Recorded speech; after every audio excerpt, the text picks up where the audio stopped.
ધોરણ 3 વિષય હિન્દી. તો ચાલો બાળકો, આજે આપણે હિન્દી વિષયની અંદર લેસન નંબર 13 જોઈશું અને એનો વિષય છે ડાકિયા. ડાકિયા એટલે ટપાલી. જે ટપાલ વેચવાનું કામ કરે ને, જે ચિઠ્ઠીઓ વેચવાનું કામ કરે ને, એને ટપાલી કહેવાય. શું કહેવાય? ટપાલી. અને હિન્દીમાં શું કહેવાય એને? ડાકિયા. સોરી. તો આ સરસ મજાનું ચિત્ર છે, તમે જોઈ શકો છો. ડાકઘર. ડાકઘર એટલે પોસ્ટ ઓફિસ. એટલે એક પોસ્ટ ઓફિસનું ચિત્ર છે. બહાર તમે આ ટપાલીને જોઈ શકો છો, ડાકિયાને જોઈ શકો છો. અને આ ટપાલ પેટી છે લાલ કલરની, એ તમે જોઈ શકો છો બાળકો. અને આ જે ટપાલી છે એ ટપાલીના હાથમાં શું છે? એક થેલો છે.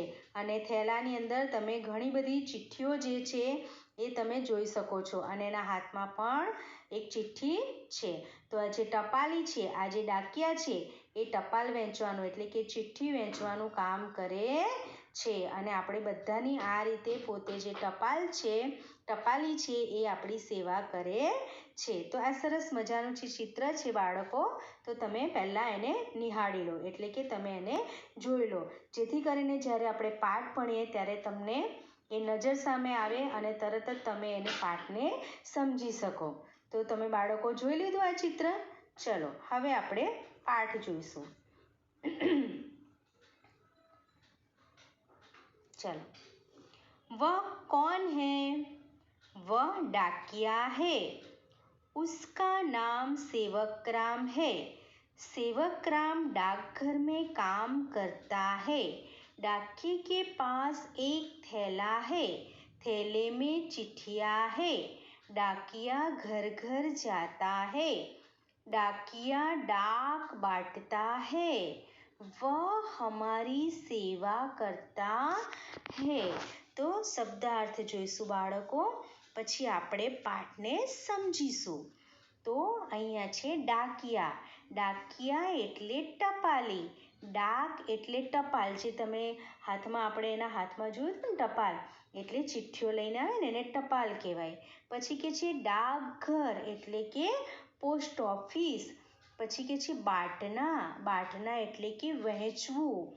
પછી ચિઠ્ઠિયા એટલે ચિઠ્ઠીઓ. જે આપણે ટપાલીના થેલામાં ચિઠ્ઠીઓ જોઈતી અને એના હાથમાં ચિઠ્ઠી જોઈતી ને, એને ચિઠ્ઠીઓ કહેવાય. હમારી એટલે કે આપણી. તો આ શબ્દાર્થ છે. હવે આપણે પાઠ જે છે એને આપણે સરસ રીતે સમજી લઈએ. બાળકો ધ્યાન રાખશો. વહ કોણ હે એટલે કે આ કોણ છે? તો વહ ડાકિયા હે. વહ ડાકિયા હે એટલે કે આ ટપાલી છે. ઉસકા નામ સેવકરામ હે એટલે કે એનું નામ સેવકરામ છે. જેમ આપણા બધાનું નામ છે ને, એમ ટપાલીનું પણ નામ હોય. તો આ જે ટપાલી ચિત્રમાં બતાવ્યો છે એનું નામ સેવકરામ છે. પછી કે છે સેવકરામ ડાકઘર મેં કામ કરતા હે. એટલે જે સેવકરામ છે એ ડાકઘર એટલે કે પોસ્ટ ઓફિસમાં કામ કરે છે. ડાકિયે કે પાસ એક થેલા હે એટલે જે ટપાલી છે એની પાસે એક થેલો છે. થેલે મેં ચિઠ્ઠિયા હે. એ જે થેલો છે એમાં ચિઠ્ઠીઓ છે. ડાકિયા ઘર ઘર જાતા હે. તો ડાકિયા એટલે કે ટપાલી ઘરે ઘરે જાય છે. ડાકિયા ડાક બાંટતા હે એટલે જે ટપાલી છે એ ચિઠ્ઠીઓ વહેંચે છે. વહ હમારી સેવા કરતા હે એટલે કે તે આપણી, હમારી એટલે કે આપણી સેવા કરે છે. તો બાળકો તમને સમજણ પડી ગઈ?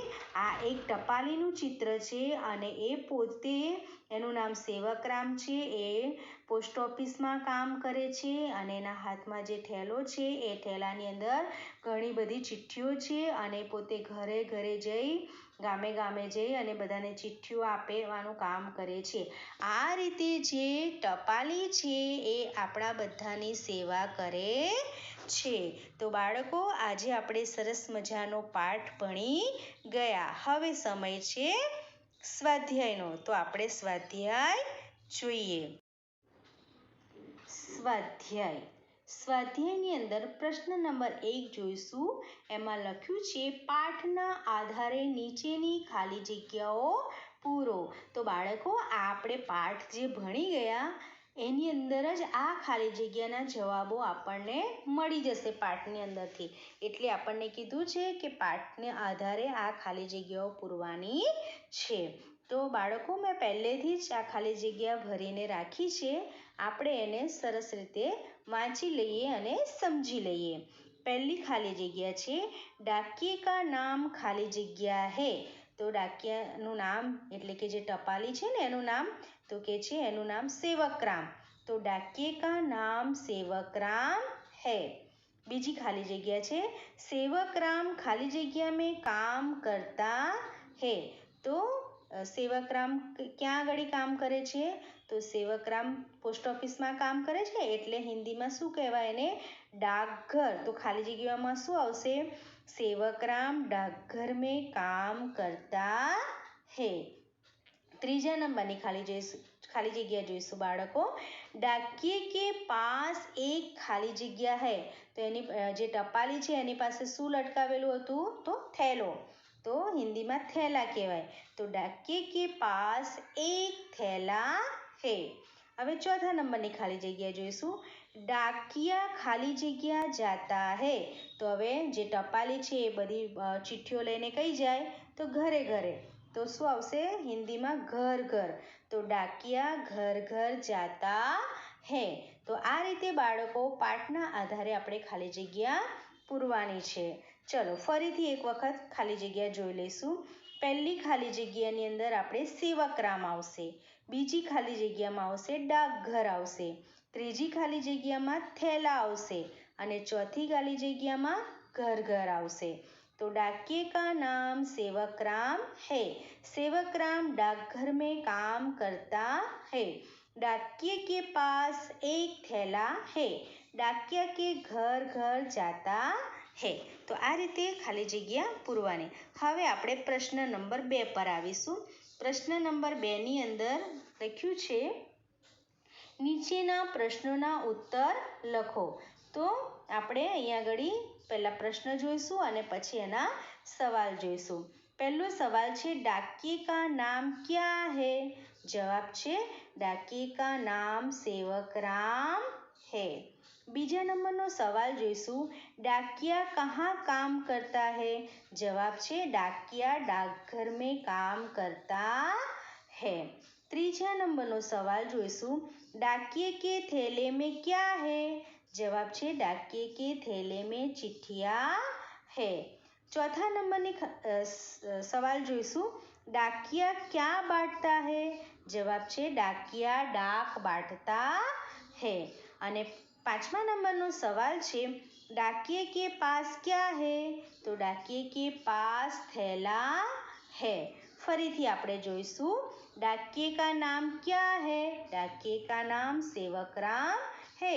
डाकिया क्या कहाँ काम करता है? तो डाकिया डाकघर में काम करता है. डाकिये के थैले में क्या है? तो डाकिये के थैले में चिट्ठियाँ है. डाकिया क्या बांटता है? तो डाकिया डाक बांटता है. डाकिये के पास क्या है? तो डाकिये के पास थैला है. તો બાળકો આ રીતે આપણે સવાલના જવાબ લખવાના છે. હવે આપણે પ્રશ્ન નંબર 3 પર જઈશું. પ્રશ્ન નંબર 3ની અંદર બતાવ્યું છે નીચેના વાક્યોનું ગુજરાતી કરો. તો બાળકો આપણને હિન્દીના વાક્યો આપ્યા છે તો આપણે એની સામે ગુજરાતી વાક્ય લખવાનું છે, એનું ગુજરાતી કરવાનું છે. પહેલાં આપણે વાક્યો વાંચી લઈશું. પહેલું છે ઉસકા નામ સેવકરામ હૈ. બીજું છે डाकिये के पास एक थैला है. ત્રીજા નંબરનું છે डाकिया डाक बांटता है. ચોથા નંબરનું છે डाकिया हमारी सेवा करता है. આપણે પહેલું જોઈશું उसका नाम सेवकराम है એટલે કે તેનું નામ સેવકરામ છે. डाकिये के पास एक थैला है તો ટપાલી પાસે એક થેલો છે. डाकिया डाक बांटता है એટલે કે ટપાલી ટપાલ વહેંચે છે. डाकिया हमारी सेवा करता है એટલે કે ટપાલી અમારી સેવા કરે છે. ફરીથી આપણે ગુજરાતી વાંચી લઈશું. પહેલું છે उसका नाम सेवकराम है, તેનું નામ સેવકરામ છે. डाकिये के पास एक थैला है, ટપાલી પાસે એક થેલો છે. डाकिया डाक बांटता है, टपाली टपाल વેચે છે. डाकिया हमारी सेवा करता है, ટપાલી અમારી સેવા કરે છે. તો બાળકો તમને આવી રીતે ગુજરાતી કરવાનું રહેશે. હવે આપણે આગળ જોઈએ. અહીંયા બતાવ્યું છે ધંધાદારીઓના હિન્દી અને ગુજરાતી નામનું વાંચન અને લેખન કરો. તો આપણે એનું વાંચી લઈશું અને તમારે ઘરે એને લખવાનું રહેશે. ચલો. દરજી એટલે દરજી, જુલાહા એટલે કે વણકર, બઢઈ એટલે સુથાર, કુલી એટલે મજૂર, સુનાર એટલે સોની, હલવાઈ એટલે કંદોઈ. પછી છે ઠઠેરા એટલે કંસારો, કુંભાર એટલે કુંભાર, રાજગીર એટલે કડિયો, માલી એટલે માળી, જહાજ એટલે ખલાસી, ડાકિયા એટલે ટપાલી. પછી છે મોચી એટલે મોચી, જોહરી એટલે ઝવેરી, લોહાર એટલે લુહાર, કિસાન એટલે ખેડૂત, પંસારી એટલે ગાંધી અને નાઈ એટલે વાળંદ. ફરીથી આપણે વાંચી લઈશું. દરજી એટલે દરજી,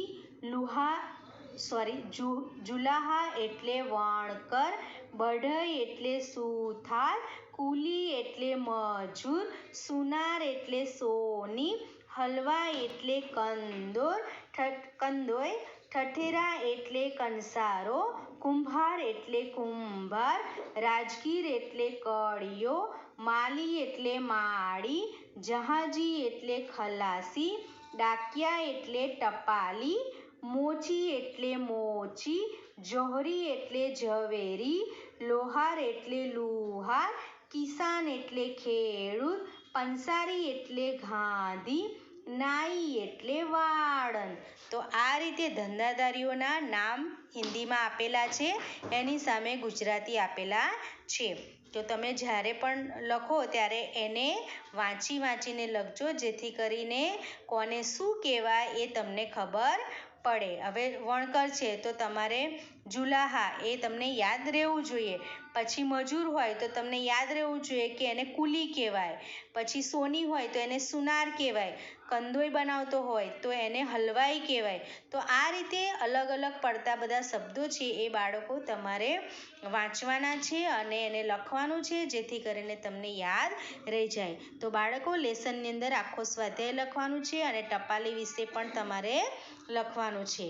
તો સરસ નોટની અંદર તમે લખીને રાખજો. ફરી મળીશું બાળકો આવતા પાઠ સાથે. બાય.